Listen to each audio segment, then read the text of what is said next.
How many children have been delivered here? Wow. Just a bit. In the 53 years, I would definitely over 1,000.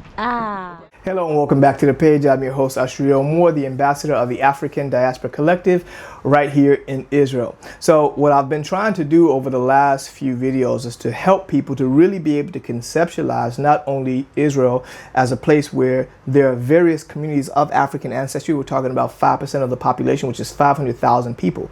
But I've also been focusing specifically on the African Hebrew Israelite community in the Village of Peace in Dimona.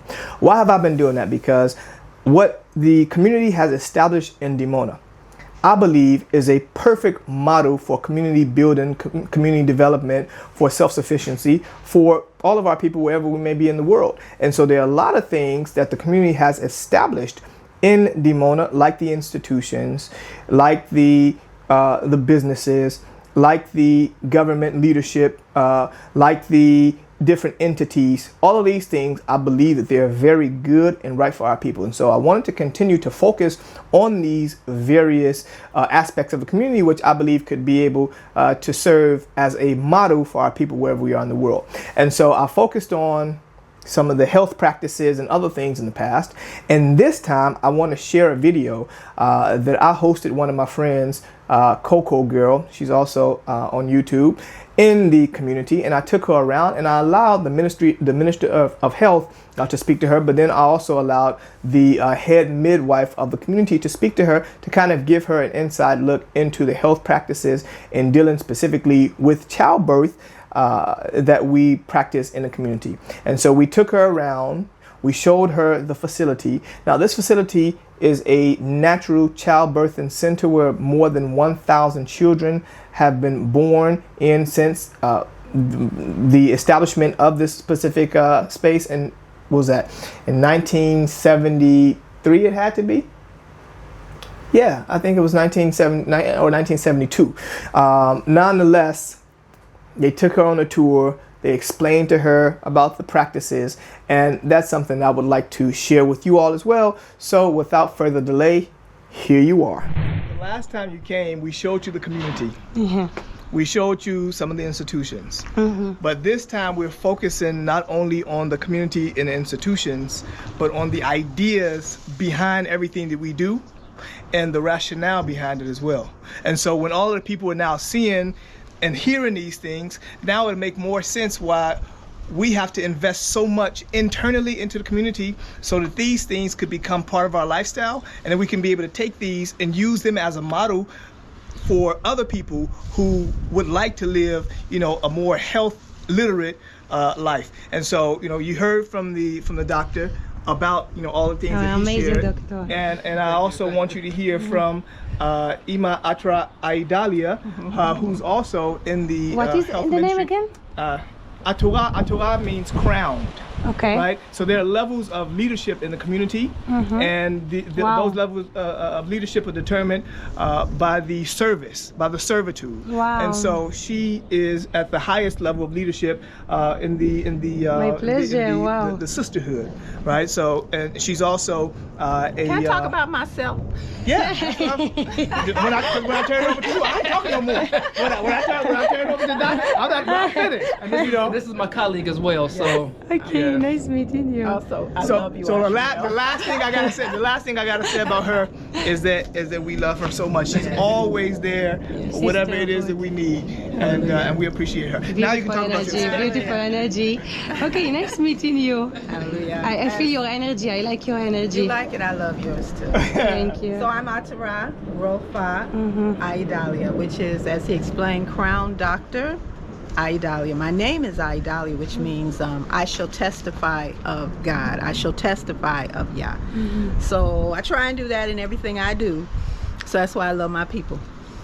Where you are right now is our Beit Chaim, or our house of life. Oh, that is what we talked earlier. Yeah. So you are here. The life started here. Yeah. Everything started here. Life Wow. starts here. So if I'm not belong to your community, guys, and I want to give birth here, if God bless me, I will call him Yalital. I will call my baby Yalital. Then you guys will accept someone from outside to do it here? Okay, so at this time, that is in the making of us being able to accept those outside of the community for birth purposes.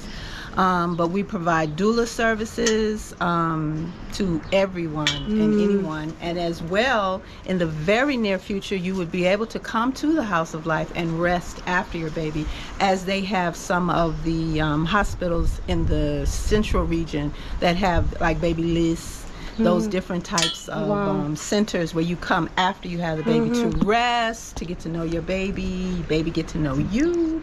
So No separation between the baby and mama? But we're going to go inside a little bit and then walk you through and then answer some more. That of your is questions. amazing. Of I'm one of the doctors of the community, but I'm also the head midwife. Okay. Okay.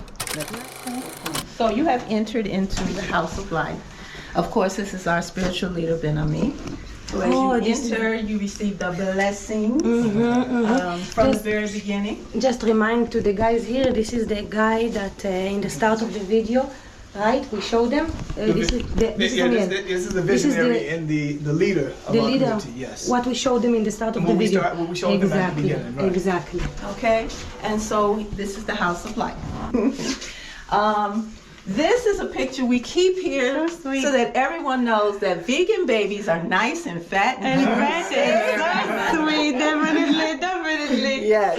I want to crush him with some sweet. So as we're moving through, this Wow. So you can come on in. Yeah. So here in the House of Life, and I'll explain a little bit while we're in this room. Here in the House Yeah. of Life, our mothers come. Okay. Our mothers come once we know they're in conception. They inform us, the midwives, and we walk them through the entire process of birth, from start to finish. So as midwives, we don't just receive the sisters at birth, and we don't know them, and they don't know us. We begin from the beginning. what do you mean Even beginning? before. The moment Even the water goes No, out? So what do you mean beginning? from the moment they know they're in conception, and actually before, because I know Yalital. So when Yalital gets to that point in her life that she's ready to have her baby, after she gets married and and goes through all of that, then she would inform, if she's ready, we would start her with her preparation diet as well. We already have a special vegan diet, but then she would begin a special preparatory diet once she becomes different diet when she will get pregnant. Not totally, but there's different additions. Boosting. Yes. Once she's in conception, and she follows the nursing and expecting mother's diet that we have, and I'll show that to you, and you can take a picture of it. And then we walk her through the entire pregnancy. We deliver the baby, and we walk her through life after, because it never ends. It never It ends. never ends. And Especially in the first this one. is one of our mantras.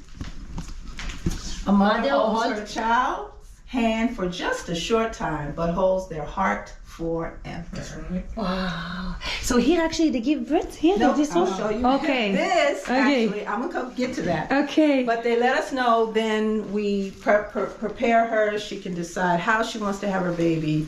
We've had water births. And the husband?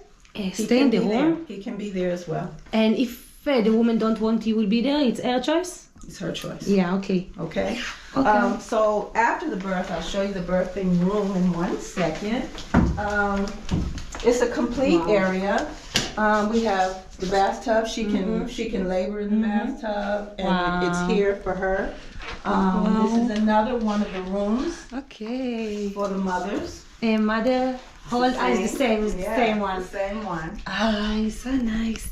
And even she have AC, She has everything AC, 5 we have star. central air, we have central air Everything. and heating. And sometimes it's happened to you that 3 women in the same time come. Oh, it has been. Yeah? It has But it's been. rare too. It's rare.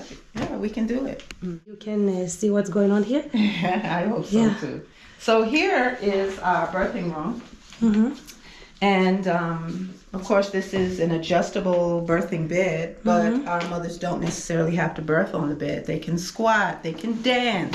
What do you mean here? Here Out in from this bed? room. Yeah. Wow. What about pool? We have a birthing pool that we bring in here or in one of the other rooms. Wow. Whichever By the way, one's if the more light is too strong in your eyes, let me know. No, it's not. It's down. I'm trying It's to fine. put it down. Yeah. Yeah. It's Okay. fine. So like I said, once the mother's in conception and we know she's ready to have her baby, she'll let us know and we come here. Mm-hmm. Okay. With the birthing process, we have a team of 3 midwives who also double as doulas. Just women. Yeah, Only women. it's the women. The only male that's allowed in the room is her husband. Okay, and other than that, there are no males allowed in the room. But we do have one of our kohanim or priests that will be outside in the hallway, and as the baby is being born, then he will read scriptures. So that's the first thing the baby hears as the baby comes into the new environment, into its new world. And so our mothers are here. It looks like this now, but it can be transformed into something a little more to her liking. She can have music, soft lights, bright lights. She can we can put up bod. We can fix it up. Your She wants experience, candles. And from your experience, most of the women choose the bed, most of the women choose freestyle. Well, from your experience? Every birth is different, and I can't say that because everyone is very different. I will have sisters that will walk around and then squat.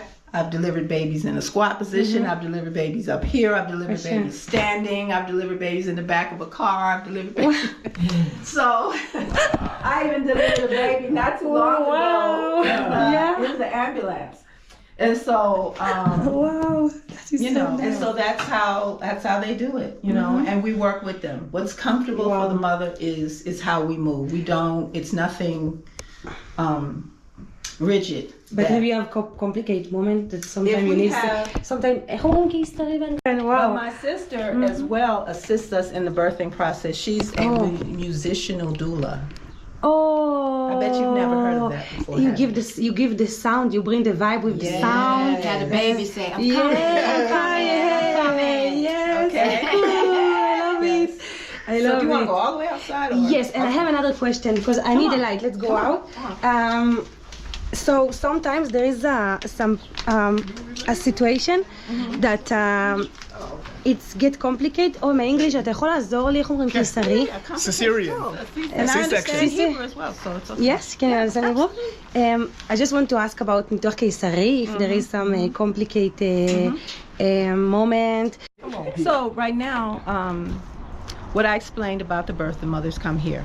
But in our birthing center, we definitely only deal with low-risk births. Okay. So if a woman, if one of our mothers, and because we walk them through, we basically know more so than someone walking into a hospital for the first time, what complications or special circumstances she may have or may encounter. Like if her blood pressure has maybe been high through the pregnancy. We do clinics here as well. We check her. But there is chance you will send her to hospital? There's chance. If there is any chance that there is a special circumstance, we will not deliver here. We don't take chances with our mothers. So it's only low risk births that we do here. And if that's the case, we will definitely go with her to the hospital and keep walking her through. We don't leave her alone. And no chemical medicine? Nope, we do no epidurals. We don't And if she need tfarim, how to say tfarim in English? Stitches. Yes. We will go to the hospital and do Okay. stitches. So that would be definitely after the birth. Okay. We would take her for that. That's not a problem.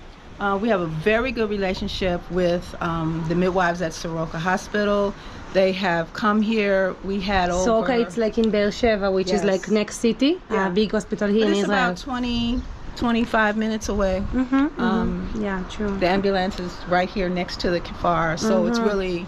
If we have a complication in delivery, then we're able to get there. You know what you do. Or call and they'll come to assist us. We have a very good relationship with the midwives in Soroka, at Soroka. We just had a group of midwives to come here, and it was about 75 of them that came from Soroka to visit us, and we had a wonderful exchange between our midwives and their midwives. It was a beautiful, beautiful moment. So they recognize us, they know us. So when we get there, they're like, okay, what's the problem? Or they say, okay, why are you here? So it's a good relationship. It's a good relationship. That is good. How many children have been delivered here? Wow. Just a bit. In the 53 years, I would definitely over 1,000. Definitely over 1,000. Children. And one of the things is that we don't have births like every day, even every month. We have seasons. Wow. Like coming out of winter, right now we have about 5 or 6 that are due to have Season their by like seasons, meaning season or not. Yeah, but like you planning that? We don't plan it. You don't plan it to No? We don't It just plan happens. It just happens, and then we'll find that coming It's the out diet, the coming diet. out of winter, we have about 5, 6, 7 women having their babies. Wow. So, but we don't have a large number where we're here every day delivering babies, and that also allows us to give that personal care. Personal, definitely. So they really get the personal care from beginning to end. That is so nice. And then they come back here. What I didn't mention was after they have the baby, we do go to the hospital for a checkup, for them to check, make sure everything's okay. They stay the regular amount of time at the Beit Cholim. And once they come back here, they're able to stay here for 2 weeks. We spoil her, pamper her. All of her meals are taken care of. Her laundry. It's literally sisterhood. This is what I feel. It's sisterhood. It's sisterhood. And if she has other children other than the one she's just birthed, if it's not her first child, then the sisterhood comes together to take care of her home while she's here. Wow. So that the children are taken care of, the family is taken care of, the meals in the homes as well as here. So I have last question that I'm curious about. Can you help me to say it in English? My English is not so good, so I want to ask if you get some help from the Misrad HaBriut, From the Ministry of Health. From the Israeli Ministry of Health. Okay, so at this time, no. There's no subsidization, I think that's the right word, subsidization from the Ministry of Health, Misrad HaBriut in Israel. In Israel. It is all in-house. It is all taken care of within the community at this time. We definitely need help. We definitely would accept and welcome assistance. But at this time, we're doing this as we had to do in the very beginning with our educational system, with every institution that we've created here has been created out of the need for us to continue our way of life, even if we didn't have subsidization, even if we didn't have that help from the government. It didn't stop our education. It didn't stop our health care. It didn't stop anything that we needed. But we're growing, and it's definitely something that needs. that's Of course. definitely needed.